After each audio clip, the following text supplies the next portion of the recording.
How is it going, everybody? We have the official rollout for the PlayStation Plus Extra titles dropping tomorrow, and also keep in mind that there are some games leaving the service. We had talked about it. Probably the biggest one is Deathloop. I believe Watch Dogs 1 is leaving, and Chicory: A Colorful Tale. That's actually a really good game that I would recommend you to try out.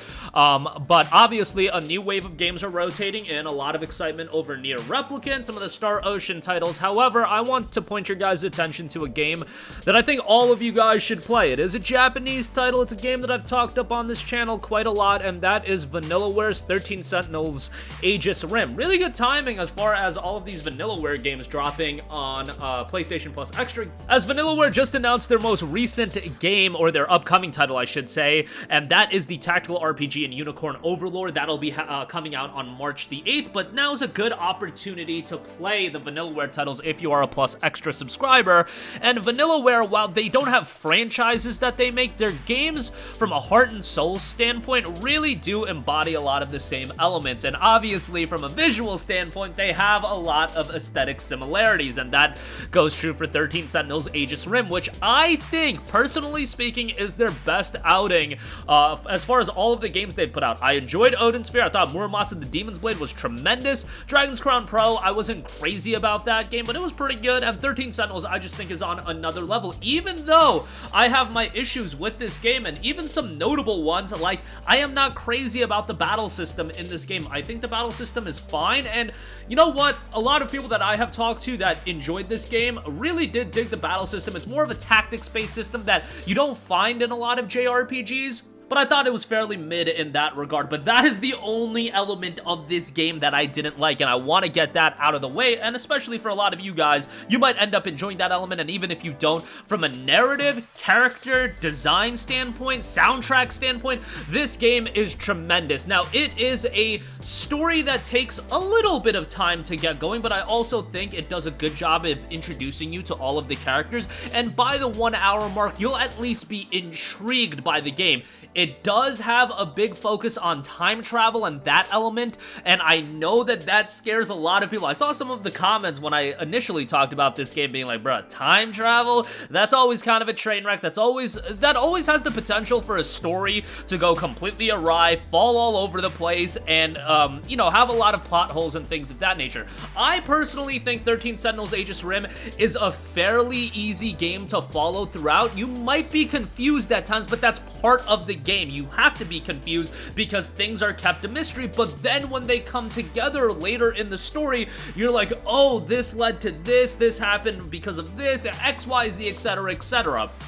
If you don't know how the game is structured, you go through these campaigns, so to speak, of different characters. You have 13 Sentinels, and you go through these story segments throughout the game, where certain story segments, to progress them, you'll have to do the other characters' segments, and it unfolds in a way so everything comes together cohesively. Once you get going, you fall into the rhythm of things. I certainly found myself being attached to some characters more than others, but all of them have a good bit of depth, and they all are varied. Some of them have their quirks that are very typical for like an anime and whatnot, but I feel like with all of the characters, there's also a healthy level of depth and variety to them, so you'll find the characters that you gravitate towards the most. And honestly, I found the whole cast rather likable, maybe to different extents, but I was like, yo, this is a solid cast of characters that do helm the story of the game, and there's a lot of twists and turns, and when you have those aha moments with the story of 13 Sentinels, I find it to be exceedingly gratifying. This is also a game that still goes for a hefty price point. It's $60 on the PlayStation Store right now, but even when it goes on sale, it's like 25, 30 bucks. So the fact is, if you have a PlayStation Plus Extra membership, and 13 Sentinels is a game that either you never heard of or it's been on your radar for a while, it is a lower key Japanese release, and certainly I probably would not recommend this game for somebody that this is their first foray into a Japanese title. But if you've played a lot of JRPGs, if you watched anime in the past, I think 13 Sentinels Aegis Rim is a game that a lot of you guys are going to gravitate towards just because of its exceptional design and really solid storytelling, which I know some people are not crazy about the time travel aspect, but I think the storytelling is just so excellent. And Also explores a lot of more mature nuances and themes that I wasn't really expecting to see out of the game when I initially went into it. The story has a lot of depth to it, and I think over the 30 hours or so that you're going to spend with the game, probably a little bit lengthier than that, you're going to get a lot of satisfaction out of it. Also, a pretty easy platinum trophy if you are somebody that's into that. So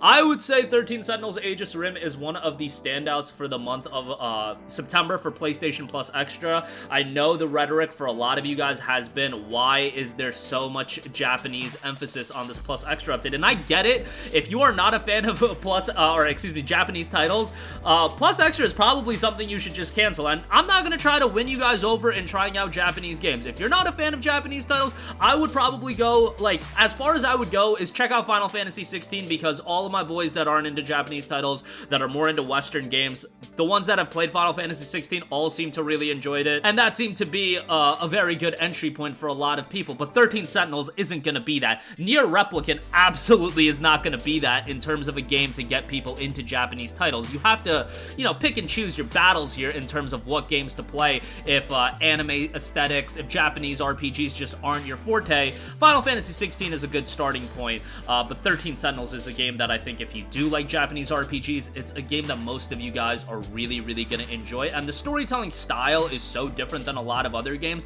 Like, obviously, when you look at the game, the visual style is striking. It's gonna hit with you or it's not. For some people, they're gonna really like the Vanillaware style of aesthetic that's been, you know, predominantly in their games and a big factor, and I honestly would go as far as to say a selling point of their games for well over a decade. It's not gonna be for everybody, but for those that are into that style, I think the other aspects of 13 Sentinels, which I can't sell you as easily as the visual style, which you can just look at the game and come to a conclusion for yourself, the soundtrack, the storytelling, especially the storytelling. Like, if you guys want a narrative-heavy game, 13 Sentinels is one of the best ones in terms of telling a story that comes together with a lot of twists and turns, and rewarding twists and turns as well. Didn't really feel like, to me, that a lot of things came out from completely left field, but that's my 2 cents on it. I would highly recommend you guys to check this game out. It's one of the more underrated games in recent memory. It came out at the end of 2020. Obviously, the world was in shambles at that time, and I feel like it didn't get the love that it deserved. Although, you know, Vanillaware certainly has an expectation, and the publishers in Sega have an expectation on how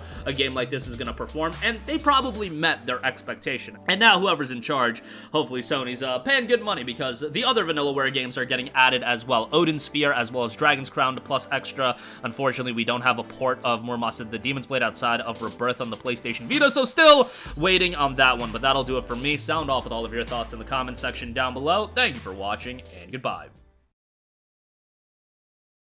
Hey guys, we hope you enjoyed the video, and if you did, make sure to hit the subscribe button, and if you're already subscribed, do us a favor and hit the bell icon. This way you'll be notified whenever we post a new video. That's the best way to keep up with all of our uploads, and we usually try to upload 2 videos a day. And with the bell icon hit, you'll be notified whenever we do upload a video. As always, thanks for watching.